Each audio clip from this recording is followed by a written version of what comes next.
साईं राम साईं श्याम दुख भंजन तेरु नाम।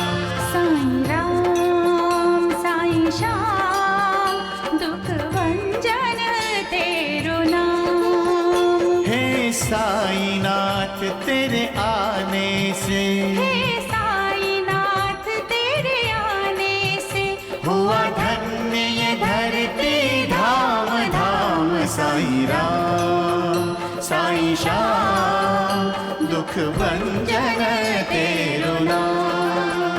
साईं राम साईं श्याम दुख भंजन तेरु नाम। सुख धाम धन धाम साईं राम साईं श्याम गुण धाम यश धाम। साईं राम साईं श्याम ओ भक्त वत्सल दीन बंधु बाबा तुझे प्रणाम। साईं बाबा तुझे प्रणाम, साईं बाबा तुझे प्रणाम।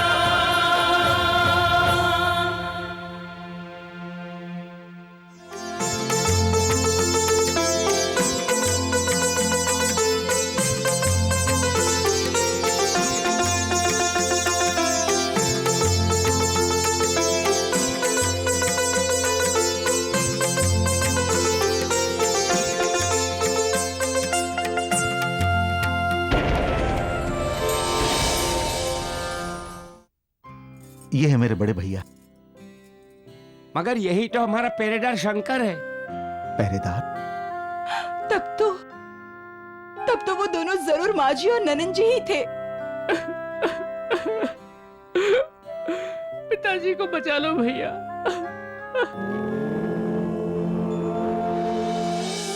प्रणाम।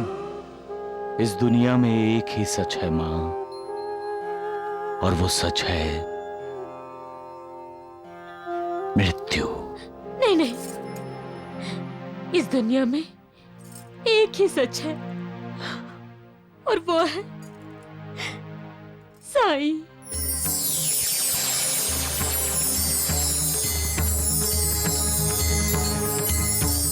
राम राम राम। द्वारिकानाथ जी, वो जादू नहीं था, ना ही पाखंड था, ना ही सम्मोहन था। साईं बाबा जादूगर हैं, पाखंड हैं या भगवान है, ये मैं नहीं जानता द्वारिकानाथ जी। लेकिन उस दिन मेरी आंखों ने जो कुछ देखा, उससे मुझे विश्वास हो गया कि कोते पाटिल का कल्याण हो गया। हाँ भैया। हाँ? तात्या,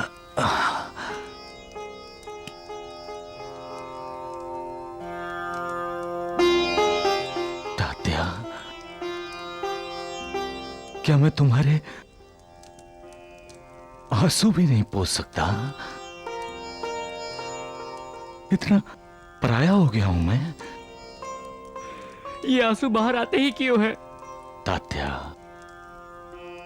कुदरत का नियम है, जो हंसता है वो एक न एक दिन रोता है, और जो रोता है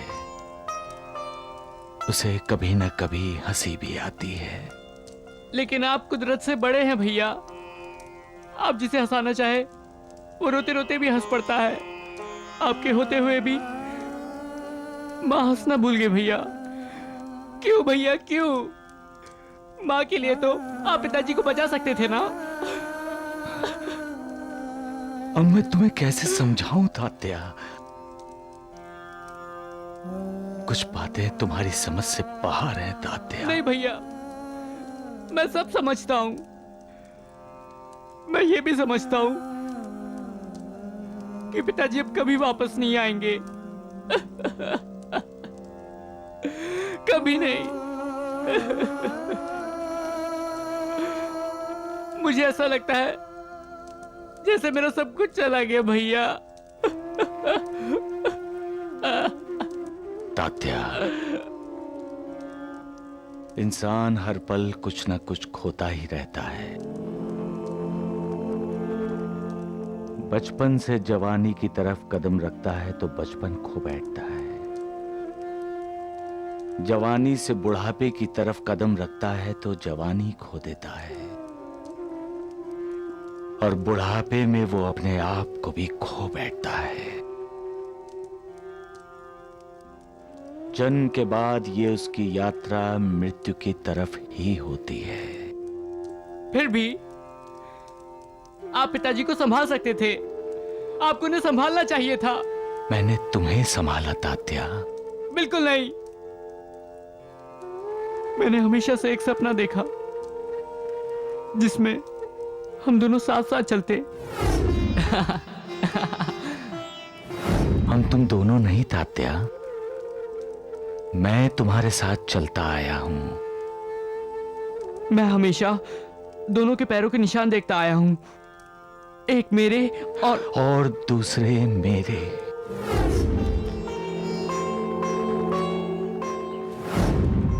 मैंने हमेशा तुम्हारा साथ दिया है तात्या। मैं नहीं चाहता तुम्हें किसी खतरे का सामना करना पड़े।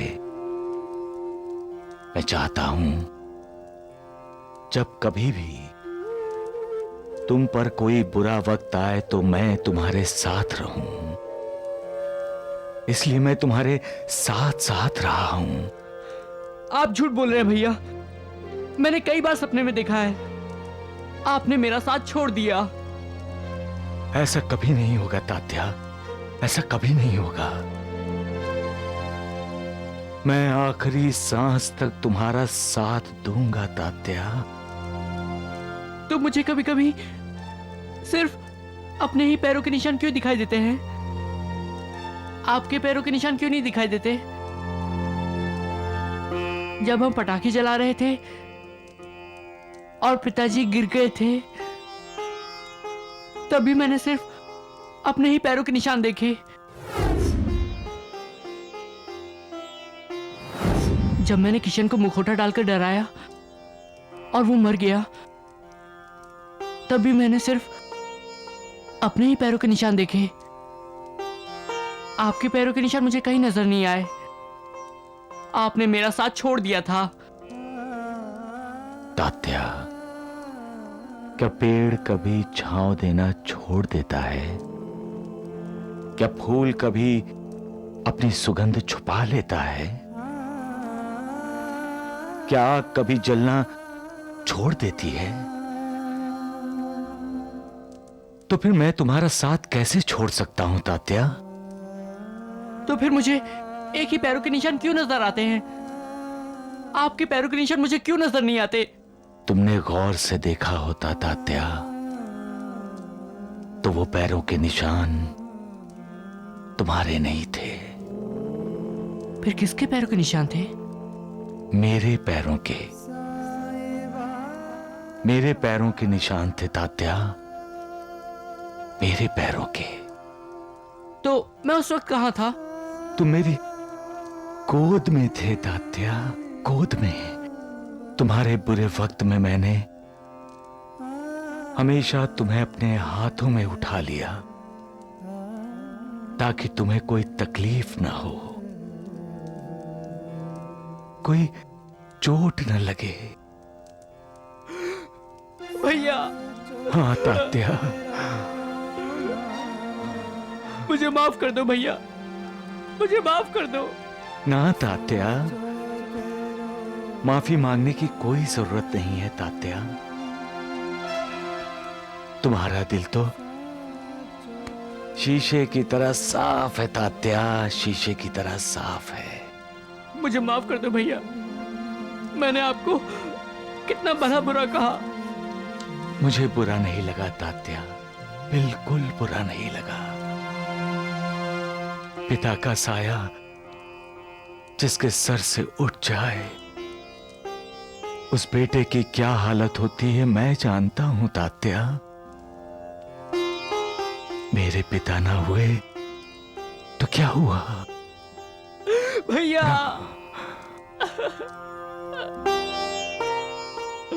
तात्या, मां कैसी है रे? मां? उन्होंने जीना छोड़ दिया भैया। उन्होंने खाना पीना सब छोड़ दिया। मैंने भी।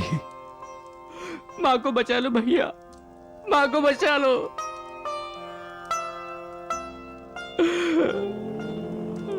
सबका मालिक एक। बैद जी, अरे बैद जी, क्या हुआ मूर्खो? तुम दोनों हमेशा भागे भागे क्यों आते हो? साईं बाबा आ रहा है, साईं बाबा। साईं बाबा? राम राम राम। देखे, चल हट।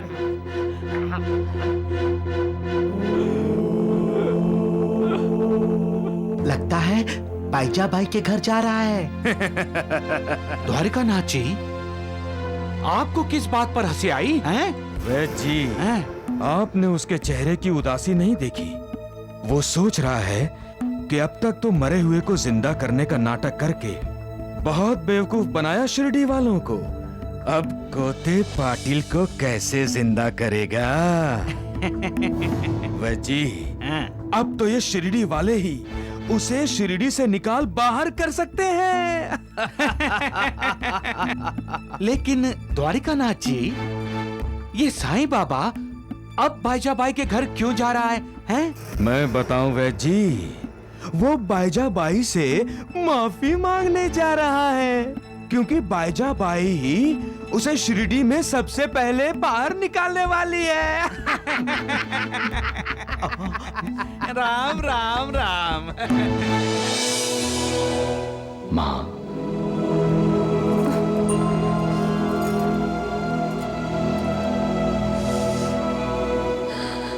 कौन हो तुम? आपका बड़ा बेटा। माँ, बड़ा बेटा? बेटे का कर्तव्य जानते हो तुम? हाँ माँ, बेटे का कर्तव्य है अपने माता पिता का आदर करना, उन्हें सुखी रखना। तो क्या तुमने अपना कर्तव्य निभाया? हाँ माँ। इसे कर्तव्य समझते हो तुम? हाँ?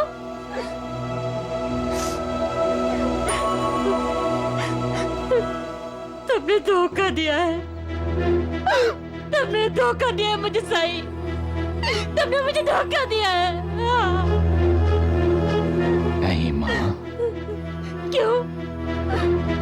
क्या तुम नहीं जानते थे कोते पाटिल कौन सी यात्रा पर जाने वाले थे? हाँ?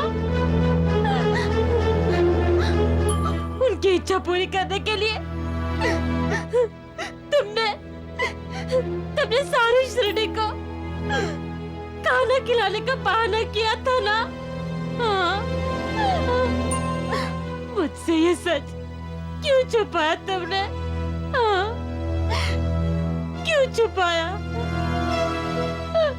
क्या आप ये सच बर्दाश्त कर सकती थी माँ?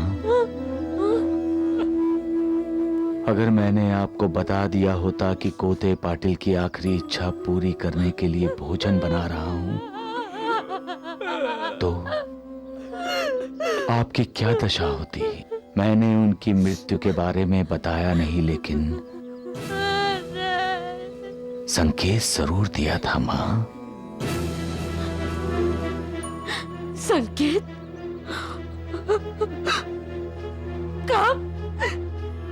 कब तूने संकेत दिया था?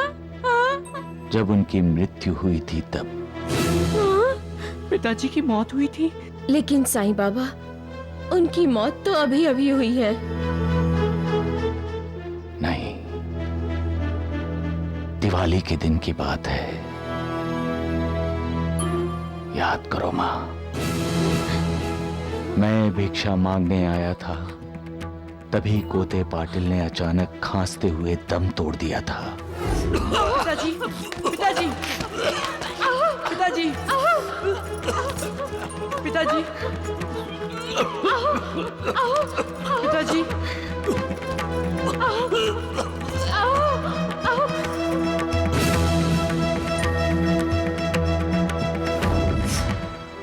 आप और तात्या डर गए थे,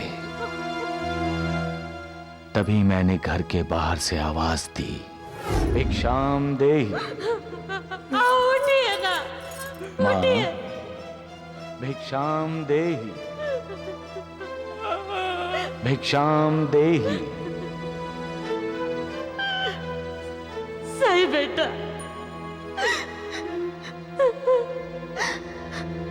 भिक्षा तो अब हम मांगेंगे तुमसे बेटा।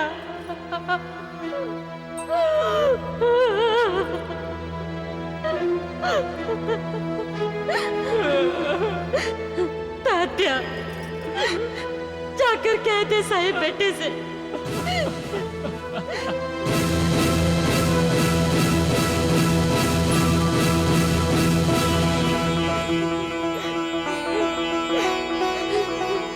इस दिवाली ने हमारी खुशियां छीन ली। क्यों अशुभ बातें बोल रही हो भाईजान?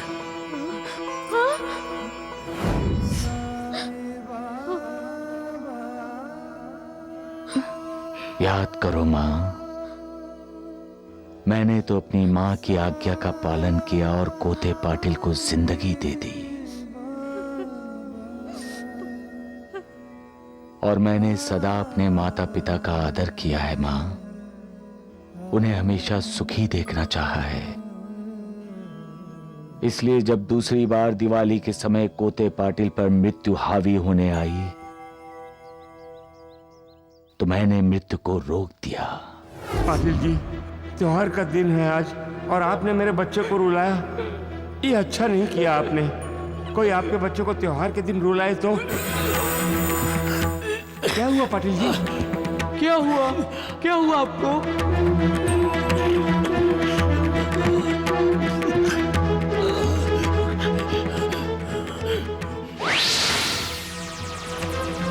कोते पाटिल!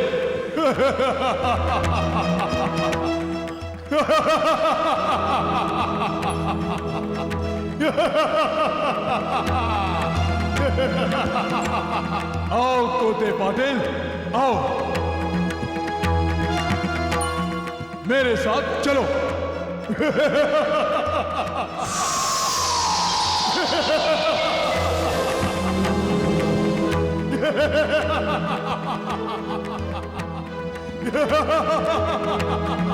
रुक जाओ,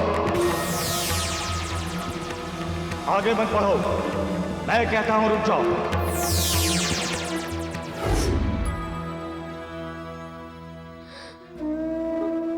मैं बार बार मालिक के बनाए नियमों में हस्तक्षेप करना नहीं चाहता मां, और जिसका कार्यकाल समाप्त हो चुका है उसके कार्यकाल को बढ़ाने का मतलब है उसके नए जन्म के कार्यकाल को कम करना और पुरानी जिंदगी को बढ़ाना है मां, जो ठीक नहीं है। कोते पाटिल को नया जन्म मिल गया है मां, और नए जन्म में उसका कल्याण होने वाला है। आप इसी तरह शोक करती रहेंगी मां तो नए जन्म में कोते पाटिल को कष्ट होगा। मां, अगर इस जन्म में मनुष्य का उद्धार होने वाला है तो ही उसके अगले जन्म की जिंदगी का कुछ कार्यकाल उसे दिया जाता है, नहीं तो सब कुछ प्रारब्ध पर, उसके अपने पूर्व कर्मों पर निर्भर होता है।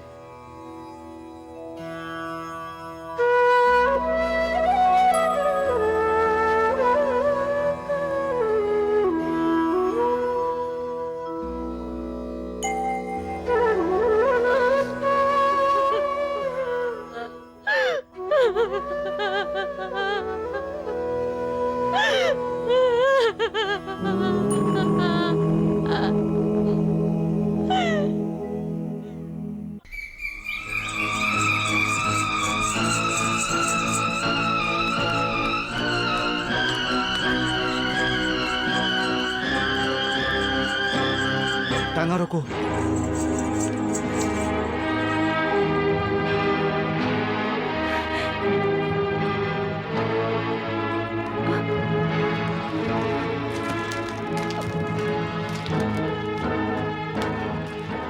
माँ,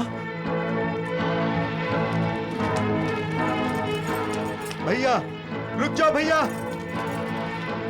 माँ जी रुक जाइए, माँ जी, आपको आपके होने वाले पोते की कसम, माँ जी रुक जाइए।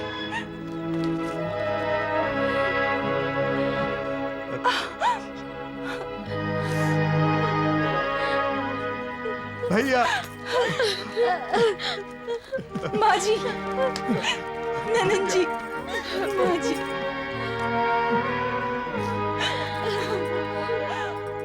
माँ जी, माँ, भैया, सुभद्रा, हमसे अनजाने में बहुत बड़ी गलती हो गई जो हमने आपको पहचाना नहीं। और हमने आपसे, अपने पूज्य से, हमने हमारे घर का सारा काम करवाया। हमें माफ कर दीजिए माँ जी, हमें माफ कर दीजिए। नहीं बहू, अपराधी तुम नहीं बल्कि हम तुम्हारे और गोपाल के अपराधी हैं। हाँ, हमने हमेशा आप दोनों को कष्ट ही दिए हैं। फिर भी तुम दोनों ने हमेशा हमारा भला ही चाहा है। हम अपने कर्मों से इतने शर्मिंदा थे, तुम्हारे सामने आने की कभी हिम्मत ही नहीं हुई हमारी। और हम वहां से भागे भी इसलिए कि अब तुम्हें सच्चाई का पता चल जाएगा। बहू, मैंने पार्वती के कहने पर तुम्हें। नहीं माँ जी, आप तीनों के लिए मेरे दिल में पहले भी आदर था और आज भी है। हमारा होने वाला बच्चा सचमुच बहुत भाग्यशाली है, जिसे अपनी बुआ का, ताऊ जी का और दादी का प्यार मिलेगा। जो हो चुका उसे भूल जाइए। आज से आप हमारे परिवार का ही एक अंग हैं।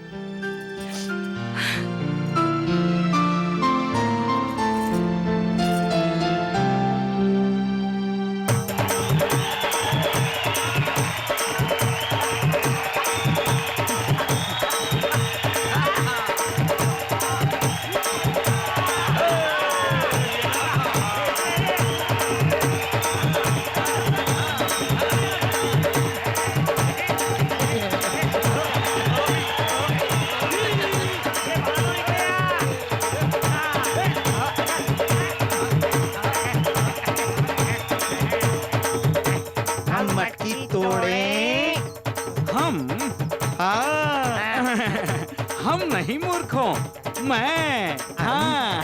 आप अकेले? हाँ। आप अकेले मटकी कैसे तोड़ सकते हैं? मेरे लालों, मेरे मूर्खों, ऐसे।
ये त्योहार और उत्सवों का बहुत बड़ा महत्व है।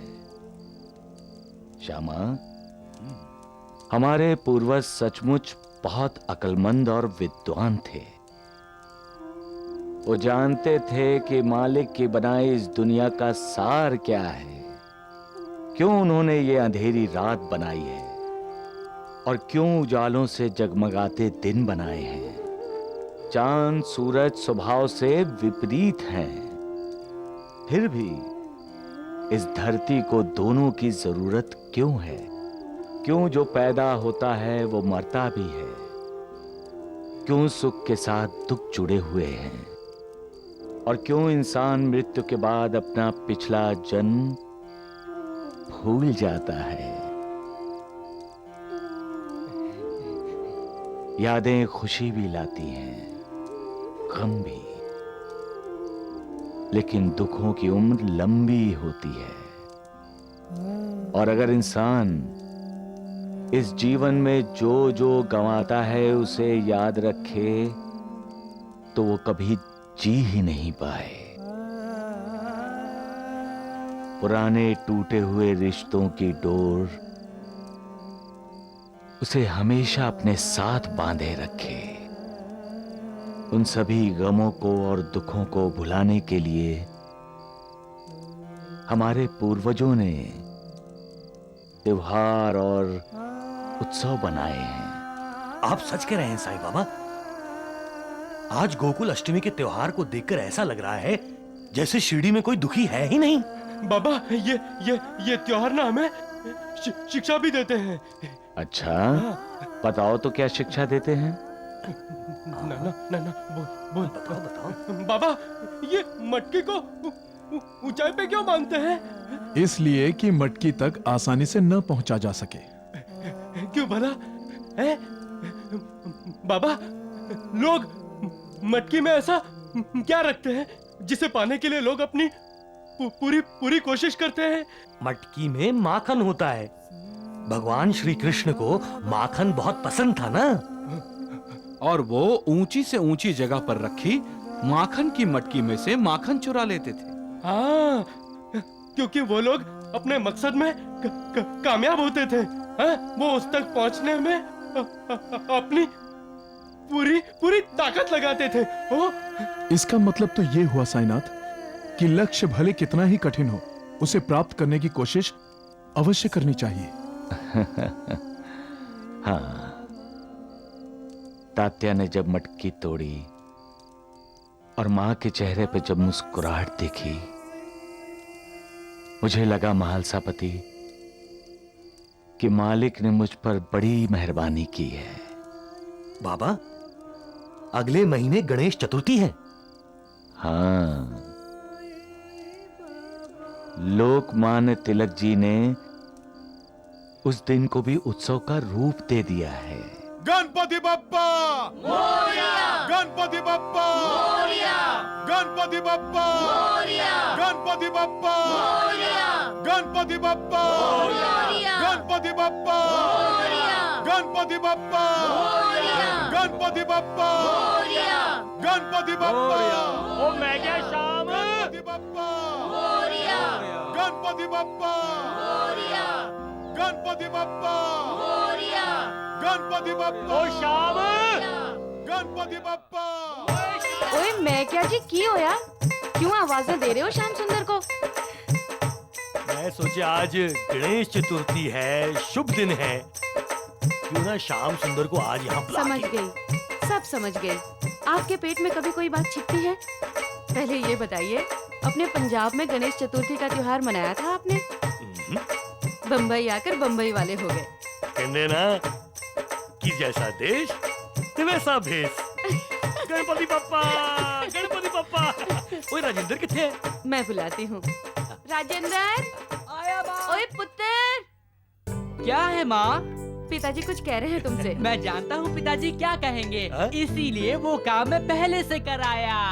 ओए मेरे कहने से पहले ही कराया? हाँ, आज त्योहार है ना, और पिताजी यही कहेंगे कि जाओ श्याम चाचा को बोलाओ कि आज का खाना वो हमारे साथ ही खाएं, तो मैंने बोल दिया, लेकिन वो बात नहीं कही है मैंने। जैसा बाप वैसा बेटा। परजाई जी, बहुत दिनों से एक राज जानने की कोशिश कर रहा था। वो राज आज जाके पता चला है। क्या पता चला है? रामलाल भाई साहब और राजेंद्र की सेहत का राज। इनकी अच्छी सेहत का राज है आपके हाथ का बना बढ़िया खाना। अरे तुझे भी अच्छी सेहत बनानी हो तो शादी कर ले। हाँ, सुबह शाम बीवी के हाथों का खाना मिलेगा और खाने में मिला होगा बीवी का प्यार। परजाई जी, मुझ जैसे बेकार आदमी के साथ कौन अपनी बेटी की शादी करेगा? चाचा, मुझे बम्बई घूमना है आज। गणेश जी की बड़ी बड़ी मूर्तियां देखनी है। आप मुझे ले चलेंगे ना तांगे में? क्यों है पुत्र?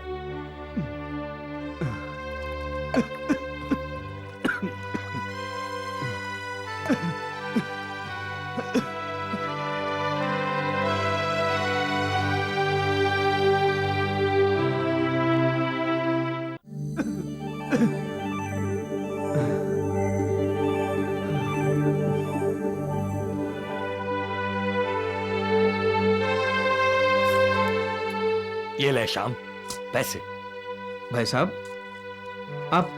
आप इतने सारे रुपए मुझे क्यों दे रहे हैं? जा, राजेंद्र को टांगे में घुमा के ला, जा। नहीं भाई साहब, मैं राजेंद्र को घुमाने ले जाऊंगा, लेकिन अपने पैसों से।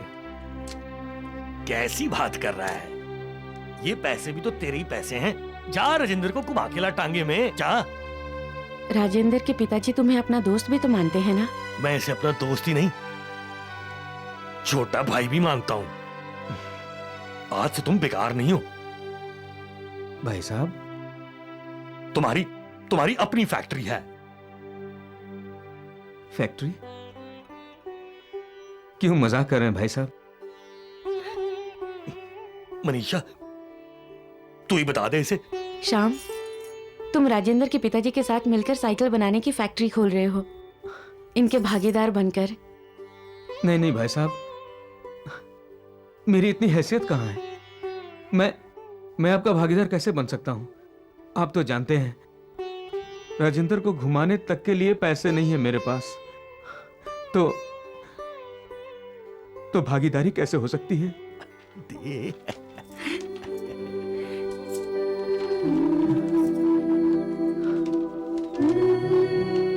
ये क्या भाई साहब? कानूनी कागजात, तुम्हारे और इनके भागीदारी के। एग्रीमेंट है जिस पर हम दोनों के दस्तखत चाहिए। मैंने तो दस्तखत कर दिए हैं। इसमें लिखा है कि हम दोनों बराबरी के हिस्सेदार हैं, नफा में भी और नुकसान में भी। पढ़ लो और दस्तखत कर दो। भाई साहब, बराबरी के हिस्सेदारी के लिए बराबर के पैसे भी तो चाहिए ना? हाँ, इसमें लिखा है कि मैंने और तुमने 50-50 हजार रुपए डालकर फैक्ट्री खोली है जिसका नाम है राजेंद्र साइकिल्स। हम साइकिलें बनाएंगे भी और बेचेंगे भी। लेकिन भाई साहब, मैंने तो आपको 50,000 रुपए नहीं दिए। अरे, तेरी तरफ से मैंने डाल दिए पैसे। आपने आपने का क्या मतलब? अरे कोई चोरी की है, डाका डालिया है। पर भाई साहब, आपके पास इतने रुपए ये लो, कर लो बात। आपके पास इतने रुपए? अरे पंजाब में हमारी पुश्तैनी जमीन थी, वो बेच डाली और अपनी कंपनी राजेंद्र साइकिल्स में लगा दी। भाई साहब, आपने मुझ पे इतना भरोसा किया है? श्याम, तू मेरा दोस्त है, कोई एक दोस्त। अरे तुझ पर भरोसा न करने का मतलब है अपने आप पर भरोसा नहीं करना। श्याम, हम धंधा करेंगे, खूब पैसा कमाएंगे, लेकिन धंधा ईमानदारी से करेंगे, बेईमानी से नहीं। मंजूर? अरे वो तेरी जगह यहाँ नहीं है, तेरी जगह तो दिल में है मेरे।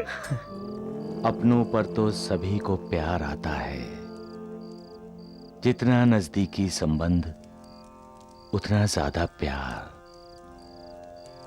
लेकिन जो परायों को प्यार करते हैं, वो भी बिना किसी माप तौल के, बिना किसी स्वार्थ के, जो दूसरों को सुखी देखकर खुश होते हैं और गैरों को खुशी देकर जिन्हें आनंद मिलता है, वो लोग कभी मालिक की मेहर से वंचित नहीं रहते। उन्हें ऊपर वाला सदा खुश रखता है, इस जन्म में भी और दूसरे जन्म में भी। इस जीवन को सफल बनाना है तो सबको प्यार दो। जहां तक हो सके किसी का दिल मत दुखाओ और सबको अपनाओ। इंसान को जाति और धर्म के नाम से मत जानो, इंसान के नाम से जानो, क्योंकि हर इंसान में भगवान छिपा है। इंसान को प्यार करोगे तो भगवान को प्यार करोगे और भगवान तुम्हें कभी निराश नहीं करेगा। वो दाता है, वो तुमसे कुछ लेता नहीं, देता ही देता है।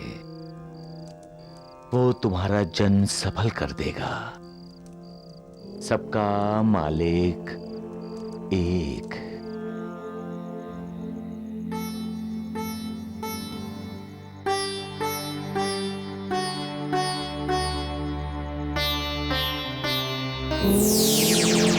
रामलाल, उठो, देखो कौन आया है। तुम मेरे भक्त हो, हम दोनों का तो पुराना संबंध है। मेरा स्वागत नहीं करोगे? लगता है तुम मुझे भूल गए हो। भक्त भगवान को भूल सकता है, लेकिन भगवान अपने भक्त को कभी नहीं भूलता। इसीलिए तो मैं आया हूं तुम्हें आशीर्वाद देने। हाँ, तुम व्यापार शुरू करने जा रहे हो ना? मुझे खुशी है। सफलता सदा तुम्हारे कदम चूमेगी रामलाल। बाबा, बाबा, क्या हुआ? किसको पुकारा आपने? बाबा को। बाबा? कौन बाबा? बाबा जो अभी अभी यहां आए थे। कहाँ आए थे? घर में? लेकिन पिताजी, दरवाजा तो अंदर से बंद है। सो जाइए, आपने कोई सपना देखा होगा।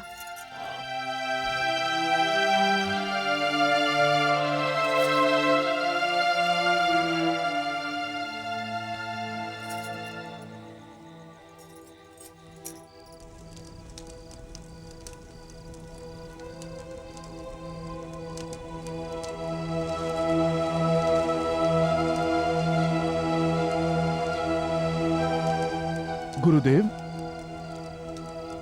साईनाथ, आप कहाँ हैं साईनाथ? मैं तुम्हारे पास ही तो हूं महालसापति। आप? कुछ देर पहले तो आप यहां नहीं थे। कहां गए थे? बंबई। बंबई? हाँ, मेरा एक भक्त है जो मेरा पिछले जन्मों के साथ का रिश्ता ही भूल गया है, लेकिन पुराने संस्कारों की वजह से वो इस जन्म में दिल का साफ और नेक इंसान है। आज भी उसे ईश्वर पर पूरी श्रद्धा और आस्था है। मैं उसे आशीर्वाद देने गया था।